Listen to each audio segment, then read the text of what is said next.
being late. We had a little bit of technical difficulties, but we got all that figured out. We're good. We're good to roll. Um, so we don't have an intro video for this one, but you know what? Why don't we just go ahead and play Niner Faithful Radio? But before we get started to that, with that, we're going to go ahead and talk about whether the Niners should trade for Nikhil Haley. Um, so we're going to go ahead and get into that. Probably talk a bunch of other random Niner stuff. Who knows? So with that being said, ladies and gentlemen, faithful of all ages, let's start the show. Montana steps up, throws.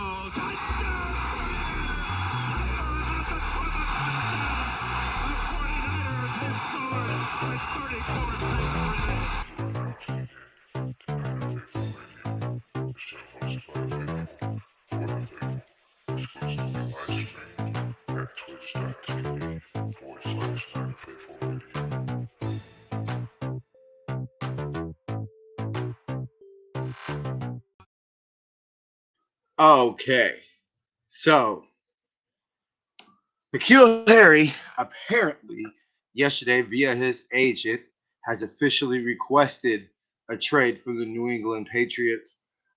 He was drafted with a 32 overall pick in the first round of the 2019 NFL draft. Throughout his 2 year career with the Patriots. Oh, yeah, wait, before we get started, I forgot about make sure you go to twitch.com/twitch.tv/Niner Faithful Radio to join us for our live streams of all our shows. To remind everybody, for the faithful, by the faithful pre-launch sales coming July 30th, save 20% off of all our designs. Make sure you go to ninerfaithfulradio.com/shop for more details. We're going to be able to actually start rolling things out on Niner Faithful Radio Shop's social media. So you can follow Niner Faithful Radio Shop at on Facebook and Instagram at Niner Faithful Radio Shop and on Twitter at Niner Faithful RS. Make sure you go to SeatGiant.com and use the promo code Niner Faithful Radio to save on all your concert, theater, and sporting event tickets, as well as help out the show. We really appreciate that. This website again is SeatGiant.com, and the promo code to use is Niner Faithful Radio, all one word. Get your officially licensed Niner gear at shop49ers.com by using our affiliate link. It costs you no more, and it really does help out the show. The affiliate link will be available in the description of this podcast and our videos. Go to NinerFaithfulRadio.com to check out our interview and previous episodes from all our show, plus a few other goodies we got over there. And if you are interested, you can follow the show on social media on Facebook and Instagram at Niner Faithful Radio and on Twitter at Niner Faithful R. All right, usually I do that in the intro, but today I forgot to do it during the intro. So that just looks good for your boy. Um, so in his 2 year career with the Patriots, apparently his career didn't get off to such the hottest start. He suffered a foot injury in 2019, which allowed him to miss the first month of the season, and he made his debut in 2019 in October of that year. But in 21 pro games, he has 45 catches, 415 yards, and 4 touchdowns. His 5.11 yards per target is last amongst 22 receivers who were drafted in 2019 that have at least one catch. His catches rank 12th, yards ranks 14th, and his yards per catch is 21st, which is at 9.2. And his cap numbers for 2021 is 1.4, and in 2022 is 1.8, with obviously the ability to have a first round or fifth year option because he's a first round pick. Um, I mean, personally, anybody who's watched the shows knows how I feel about the Niners receiver position. I do believe that we need to add a receiver. I mean, Nikhil Harry would immediately step in and I believe be the third, most talented receiver on the roster. There are rumors out there that the Niners actually had Nikhil Harry ranked above Debo in the 2019 draft, and if the Patriots hadn't selected him with this 32nd overall pick, the Niners were going to go ahead and take him where they selected Debo. Um, now Obviously, it worked out for the Niners. I believe Debo obviously has had the better pro career, and I do believe is a better receiver in the NFL so far throughout their careers. But honestly, I just feel that N'Keal Harry has more talent than Richie James, Jalen Hurd, for which we've seen only one snap in a preseason game. Um, more talented than Juwan Jennings. I mean, he would legitly come in and push Debo for second most talented as pure talent, second most talented receiver on the roster. Um, he obviously went to school at Arizona State with Brandon Ayuk. Um, but the Niners apparently really, really did want him. John Lynch and Adam Peters were both at his pro day in 2019 at Arizona State. They obviously took Brandon Ayuk the next year. Maybe you could say a little bit of the recruiting process started with selecting Brandon Ayuk. But I really do think that he would be an upgrade at the receiving category. I mean, in college, he went ahead and he had 213 catches for 2889 yards, 22 touchdowns in 37 games. He's 6'4" and 220. Uh, there's rumors to say that he ran a little bit at Arizona State, and so you could even use him maybe in some jet sweeps or some type of running plays like that. So to me, he would be an immediate upgrade to anybody we have on the roster right now in this current right now. He, I mean, I think it's such a lower risk. He's buried on the Patriots depth chart. They're in New England. They're saying he might not even see the field this year in 2021. So, what would you have to give up for him? I mean, a sixth, a seventh round pick. I mean, obviously, I would think the Patriots wouldn't want to necessarily do that. I think that they would hope that they would get, I would think, at least a fifth or a fourth. Now, I'm not giving up a fifth or a fourth for him, or maybe even a player swap. Maybe we, trade them, Julian, Juwan Jennings or Jalen Hurd. I'm just throwing those names out for example. I haven't really thought of a player we would give up for him. Maybe Richie James. I mean, I don't think they would want him, but you know, it's at the right price. I'm telling the Niners, you have nothing to lose.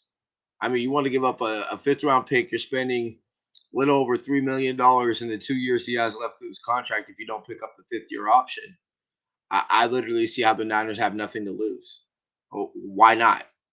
We all know now if that's just purely from the talent aspect. He's way too talented, and if you could pick him up in the sixth or seventh with a sixth or seventh round pick, I don't think there's a receiver that has the potential of Harry that you're going to be able to draft in the sixth or seventh round. It's not going to happen.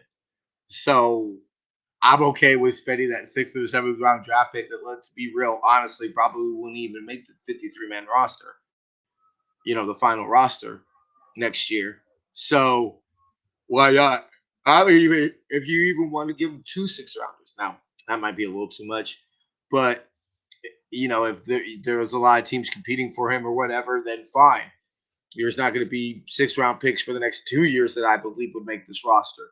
So the potential there to have a wide receiver core of Brandon Ayuk, Debo, and N'Keal Harry, that's very dangerous. Plus, also you add George Kittle to the mix. Plus, what Elijah Mitchell and Trey Sermon can give you out the backfield catching passes. More Elijah Mitchell. I heard Elijah Mitchell has actually really nice natural hands, and so I'm looking for him to be a really big factor coming off the backfield. As much as, and it goes to, of course, I'm not saying that he's going to come in and be the number one receiver or even the number one pass catching, threat. Maybe not even the number two. Really, ultimately, we're probably talking about the fourth receiving option on this football team behind George Kittle, Brandon Ayuk, and Debo.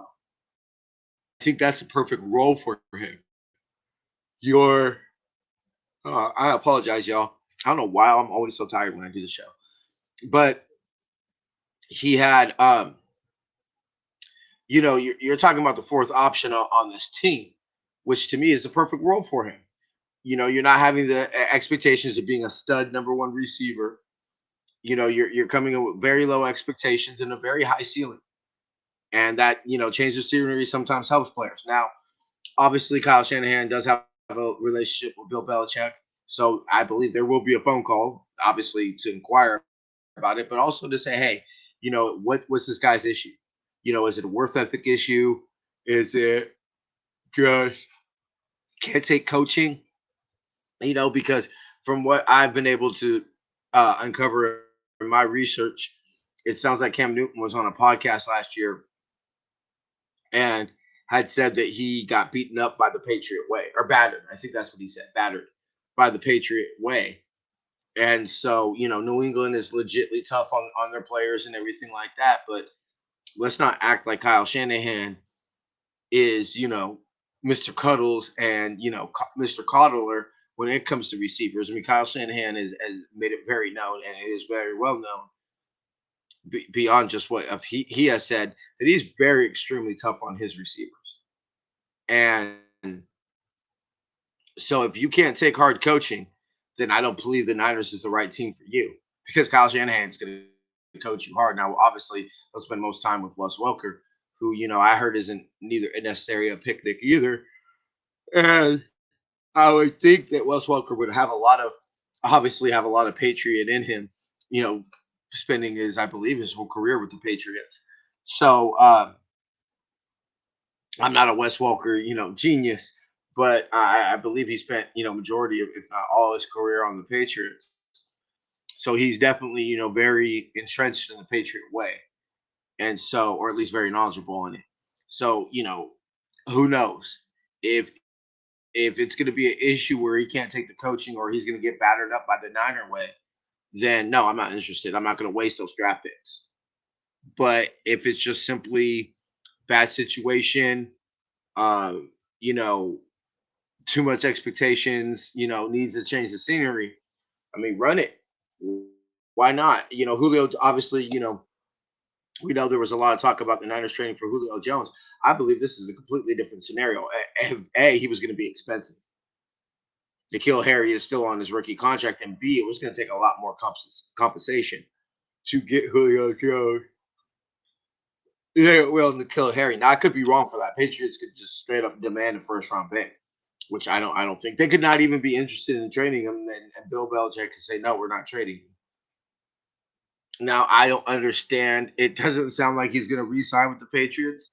Obviously, he still has 2 years on his contract with a fifth year option that the team has the ability to pick up. But if a player doesn't want to be with you, I don't necessarily see why you keep him. And it doesn't sound like he's going to be able to change the coach's mind and move his way up to the depth chart. So you would think they would want something in return for a first round pick. I mean, you would think that you wouldn't just let him walk a free agency.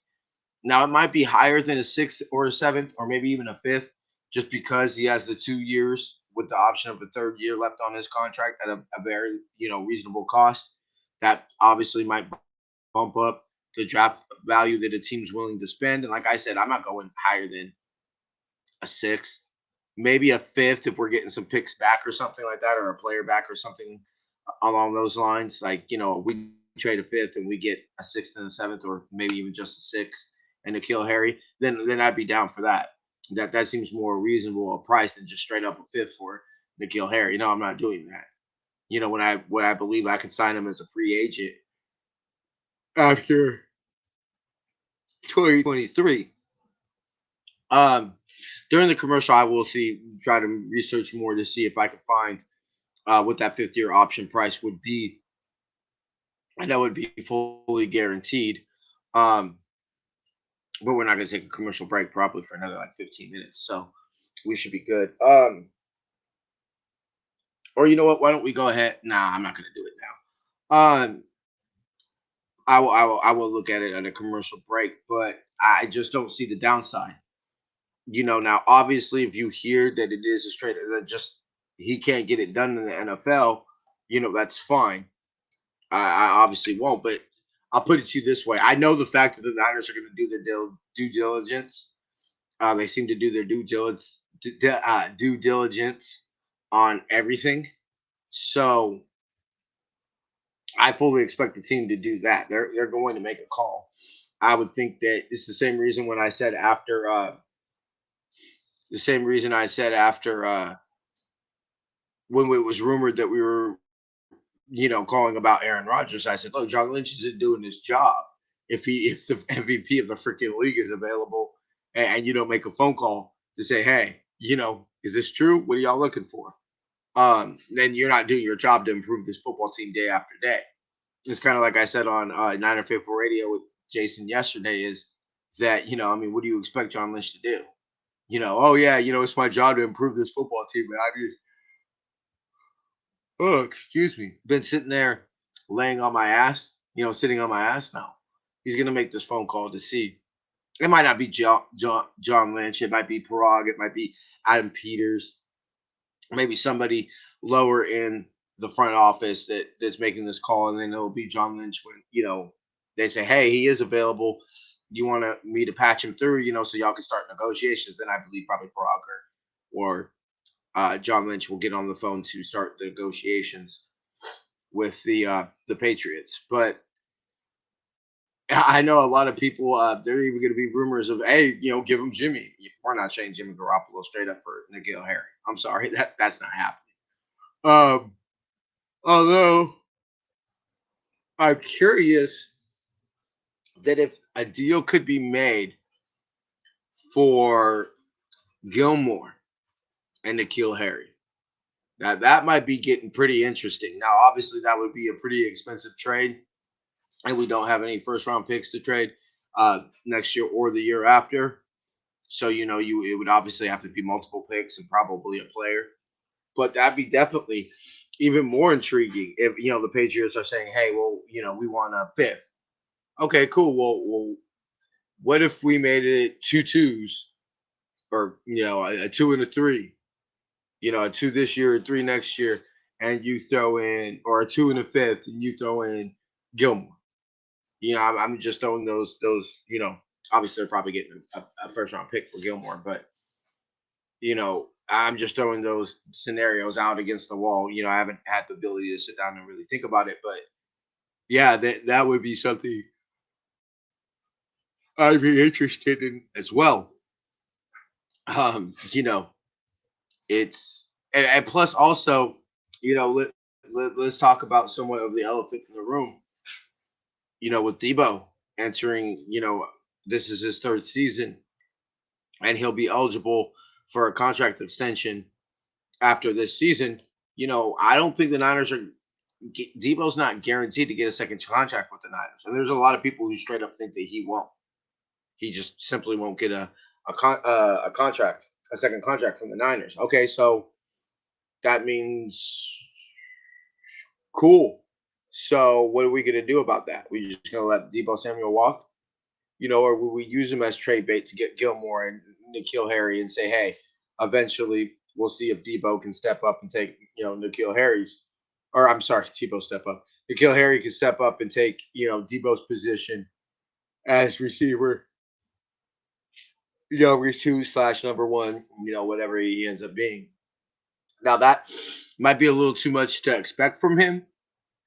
You know, um, Obviously, he was expected to be a number one receiver in New England, and that hasn't worked itself out. But I don't. I was just listening to the Niner Nation podcast as I was getting ready for the show. Before I was getting ready for the show, and they were talking about how you know it's very much that the Rob Stats Guerrero doesn't think that Debo's going to get that second contract, and so we don't. He also didn't think we're going to spend that much money on the offside side of the ball because of Kyle Shanahan. And you're going to have to pay Fred Warner. You're going to have to pay Nick Bosa. Dre Greenlaw is going to come up next year. Jimmy Ward, uh, Emmanuel Mosley. Well, he's on a 2-year deal, but Emmanuel Mosley, Jason Verrett. A lot of these players are going to be due contract extensions. And so I definitely view it where the Niners are going to spend more money on the defensive side of the ball. And Kyle Shanahan said, hey, at least at the skill positions, receiver, running back, tight end, fullback, whatever, you know, I'm not going to spend big money because I believe we could draft or sign players that I can get open. I just need a few traits, certain traits that they have, and I can do the rest. Obviously, George Kittle got paid, and that's because he's one of the faces of the franchise. And look, we've been over that plenty of time. Pay George Kittle. I don't want George Kittle at this point. I don't want George Kittle ever off the Niners. I've even said we should change our name to the San Francisco George Kittles. Not literally, obviously, but George Kittle's the man. And so obviously Juice is the highest paid fullback. But I've always said, look, if you look him at um as a tight end, he's actually underpaid. He's right around the bottom to mid tier of tight ends in the league.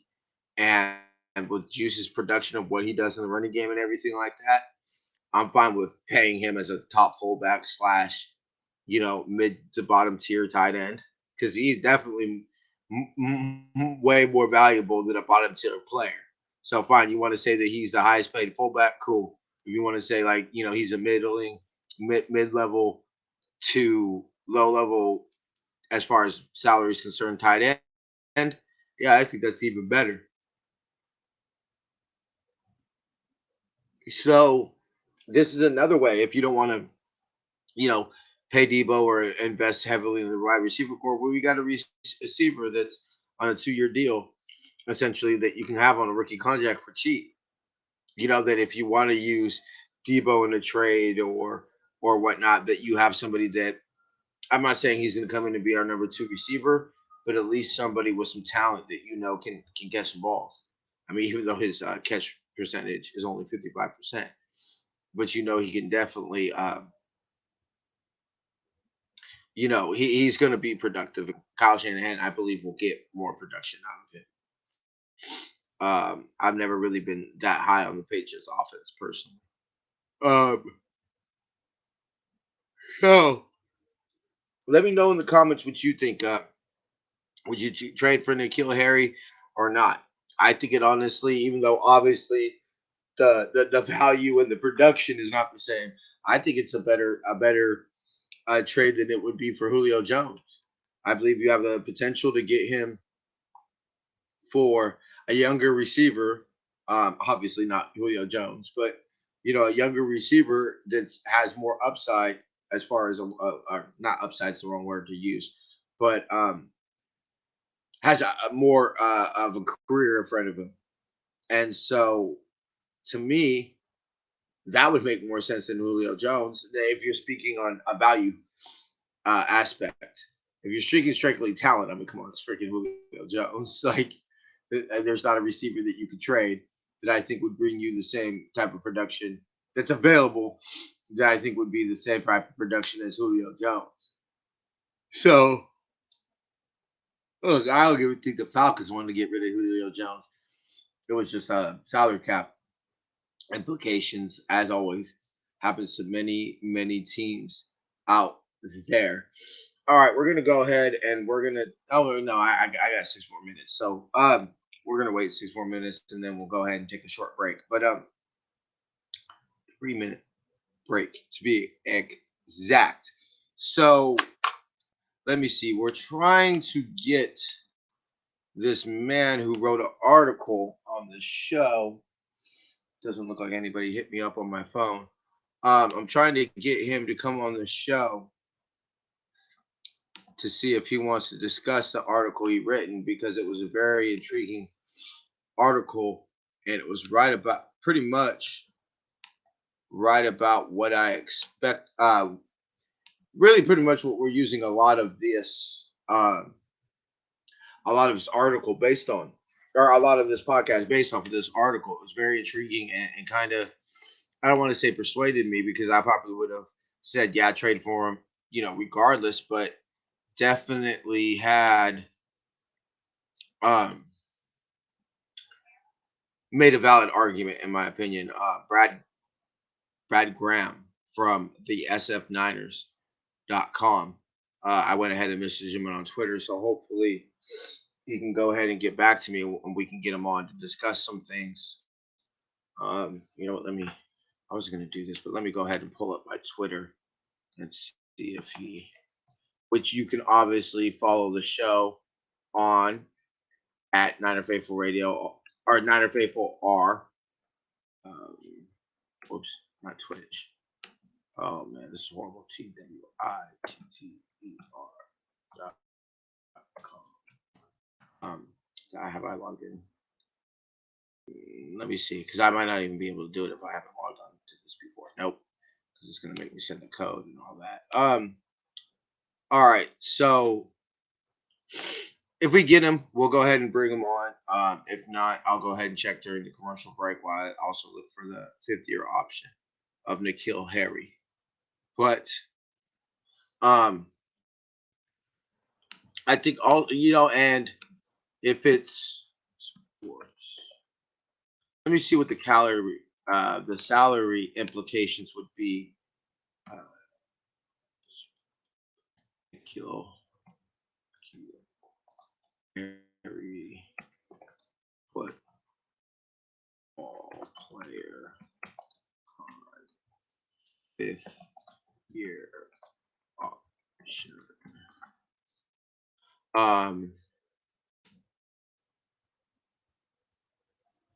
Whose 5th-year options were likely to be declined. Okay, so N'Keal Harry is on this one, so that's cool. All right, and then let me go ahead and open this to see what the salary cap would be. Let me see.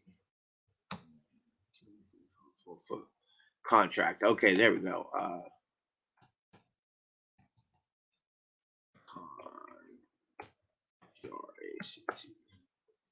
So the cap savings would be. It's loading.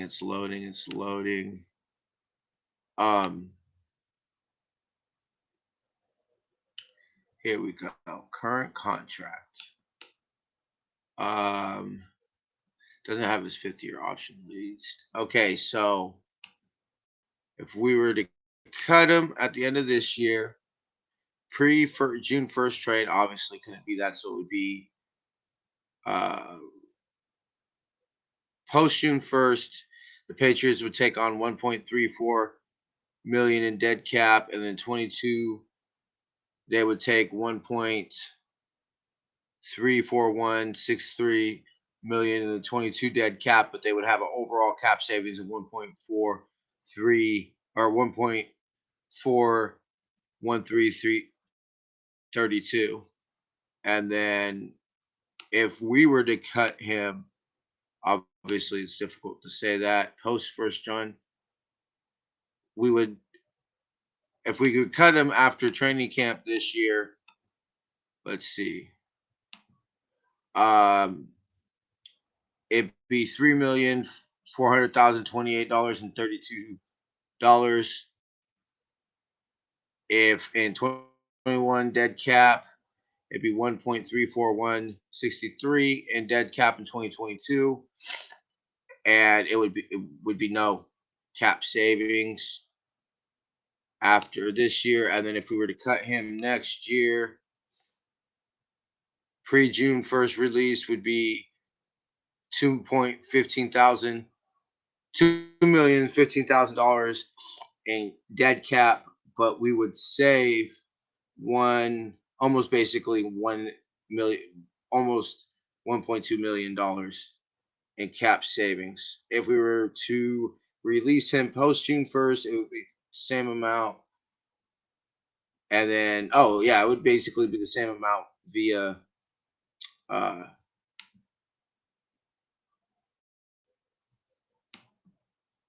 it'd be the same via first or second June first cut. Okay, we're gonna go ahead and take a little break. I'll pull up the fifth year option, and we'll be and check to see if we can have our special guest, and we will be right back.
This top landing spot.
Okay. So apparently I can't run another option right now.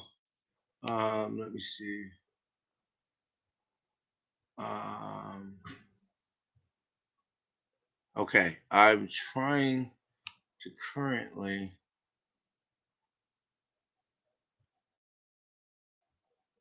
No, I need it for 2000. It'd be 2020, 2003. I can literally not find any of. Let me see. 2023 fifth year NFL fifth year option. Let me see if that works. You get pulled up Kyle Murray's fifth year option. Let me see.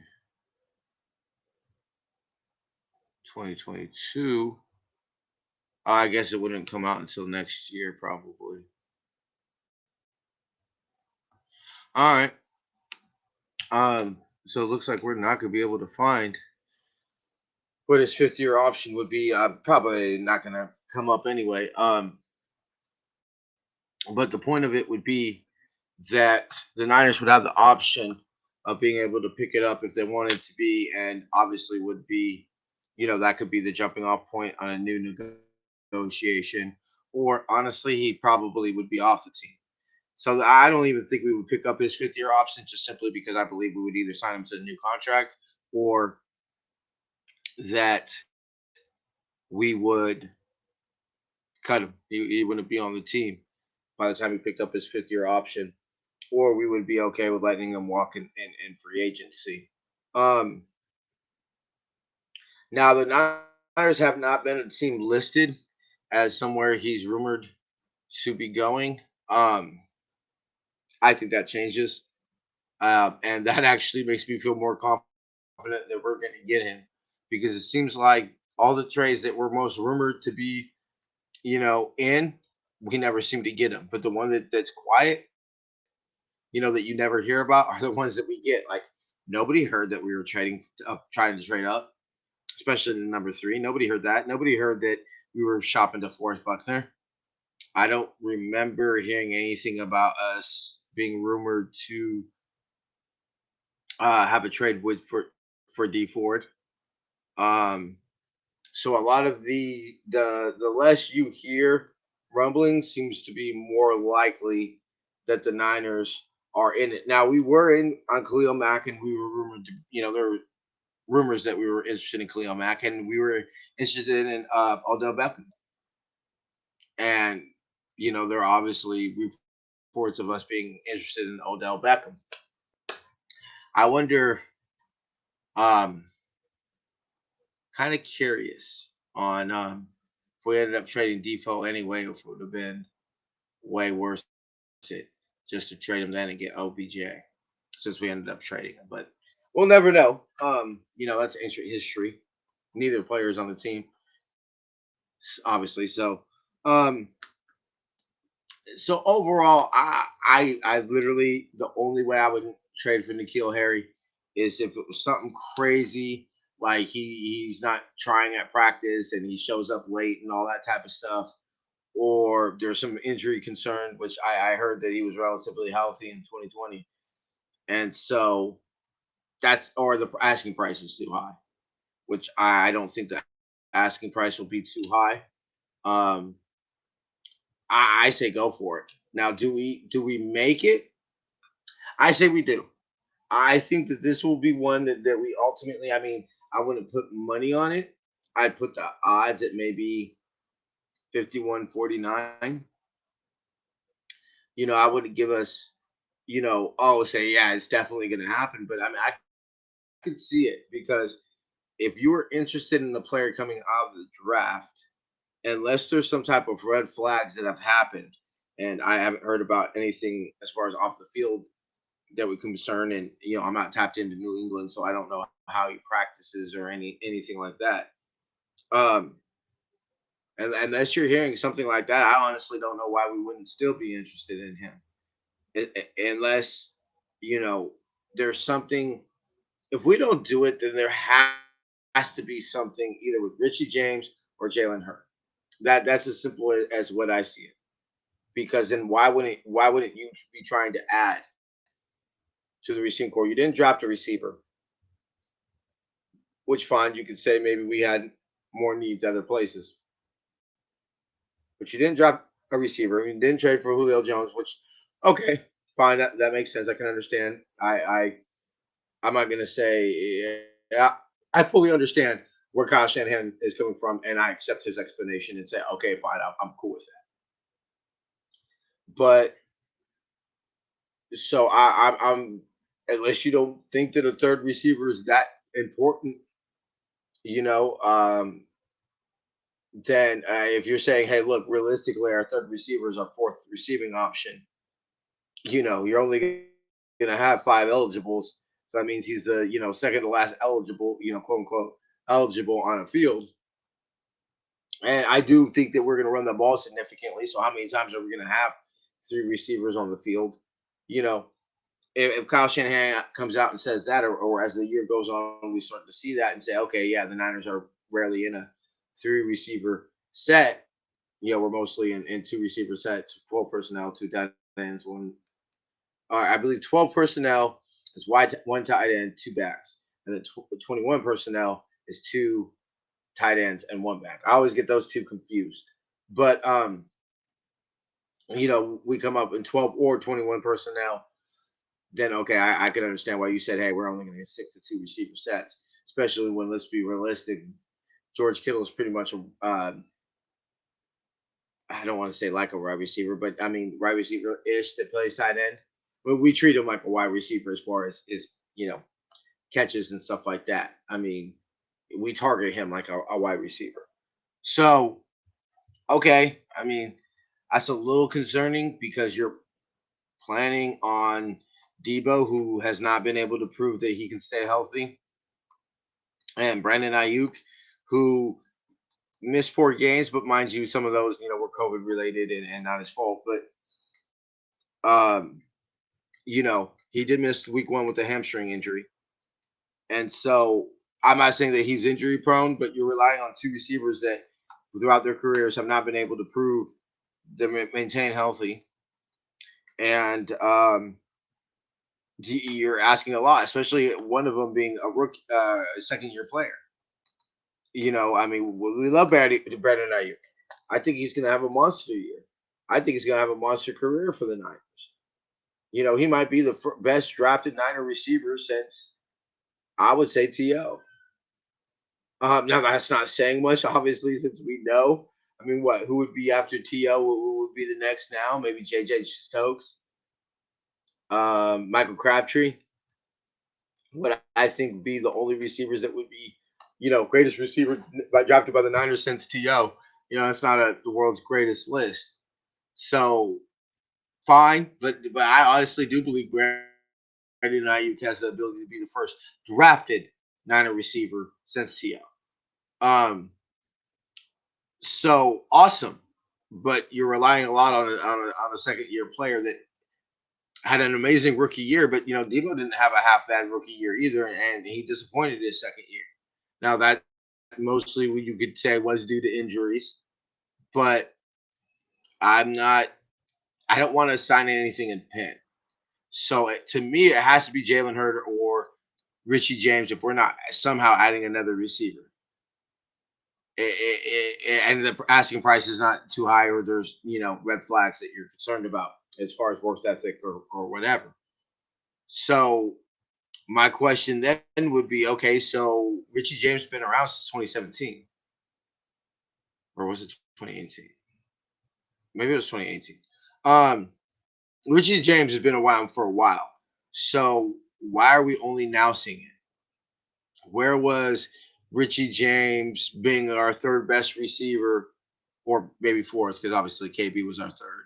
But where has this been? Why haven't we seen this now before it's in a basically emergency situation?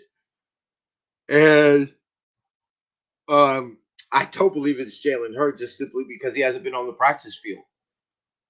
So you're fine that you have high hopes for him, and we took him in the third round and everything like that. And I'd feel a little bit better if you could say, "Hey, look, he's had a monster off season, has been beasting it up in practice and everything like that." That's cool, but he hasn't been on the practice field. So how would we know that we can expect Jalen Hurd to step in and take the third receiver spot if we haven't seen it?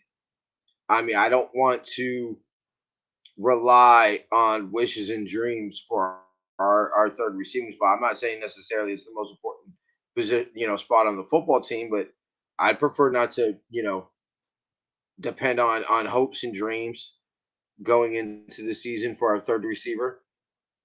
Which, let's be honest, is only one injury away from being our second receiver.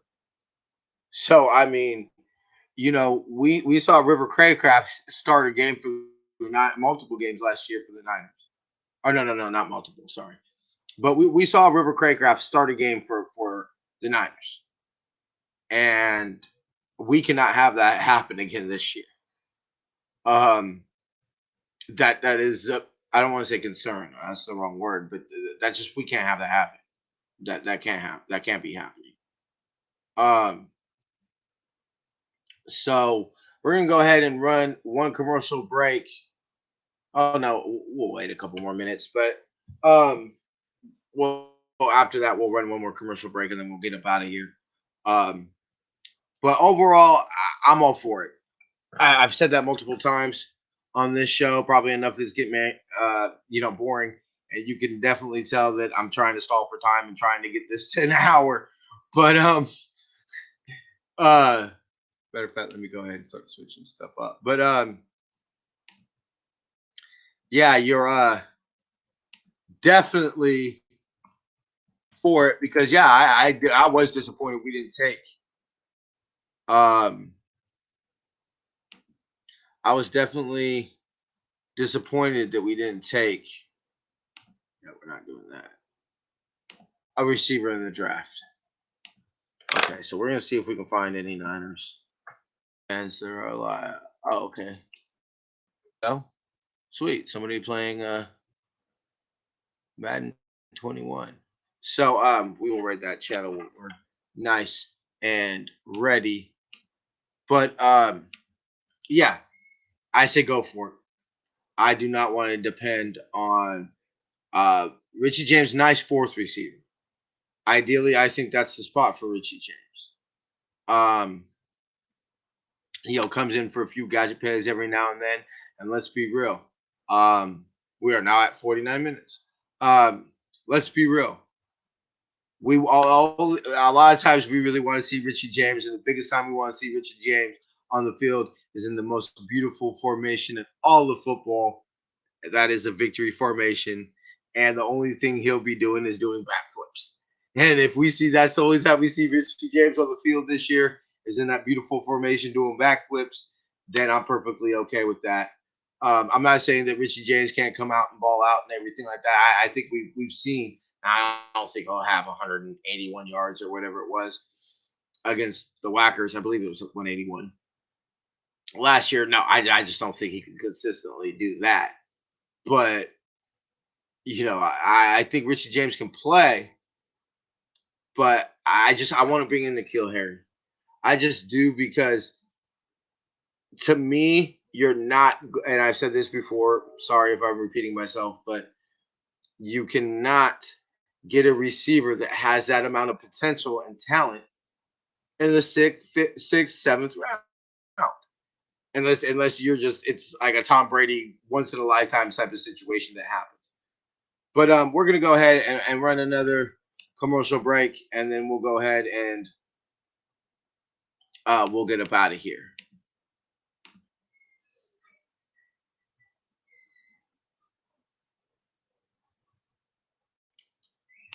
Okay. Blah, blah, blah, blah, blah.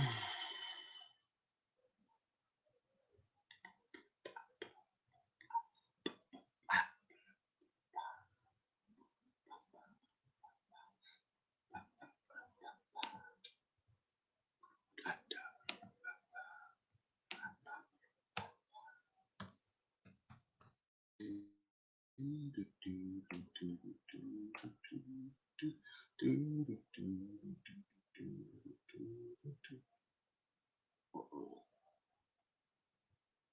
Ooh. Okay, I guess I need to do it while it's on commercial.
All right, everybody, we're back. So I appreciate everybody listening to today's episode. And before we get out of here, would like to remind everybody that you can subscribe to our channel for free. You get by using Amazon Prime, you get one free subscribe a month. We really, really do hope that you use it on our channel. Obviously, you can pay for it and it's different tiers, but I mean, hey, it helps the show make a little bit of money and it ain't costing you anything. Go ahead and subscribe to your favorite Niner channel. We hope that is Niner Faithful Radio. For the faithful, by the faithful, pre-launch sale is coming July 30th. Save 20% off of all our designs. Go to ninerfaithfulradio.com/shop for more details, or check out Niner Faithful Radio's social media on Instagram and Facebook at Niner Faithful Radio Shop, and on Twitter at Niner Faithful RS. Go to SeatGiant.com, use the promo code Niner Faithful Radio to save on all your concert, theater, and sporting event tickets, as well as help out the show. The website again is SeatGiant.com, and the promo code is Niner Faithful Radio. Get efficiently licensed Niner gear at shop49ers.com by using our affiliate link. It costs you no more money, and it really does help out the show as we make a small commission off of every purchase. The link will be made available in the description of this podcast and videos. Go to NinerFaithfulRadio.com to check out all our interviews and previous episodes of all our shows, plus a few other goodies that we got going there. And as always, you can find the show on social media, on Facebook and Instagram at Niner Faithful Radio, and on Twitter at Niner Faithful R. Jason does a very legendary job doing that. We'd like to thank you, everybody, for tuning in. Make sure you catch Jamie to Friday at 9 a.m. here on the West Coast for Good Morning Niner Empire. Hope everyone has a blessed week. We'll see y'all next week. I will see y'all Sunday. Make sure to turn in to Jamie on Friday. Till then, faith, love, and happiness. Go Niners. Also, tune in for 1 second because we are going to raid a channel. He's playing Madden right now. I don't know why the hell it's not letting me raid the channel. We're going to try one more time. Start raid. Okay, it's not letting me raid, so we're just gonna go ahead and end it right now. Deuces. See ya.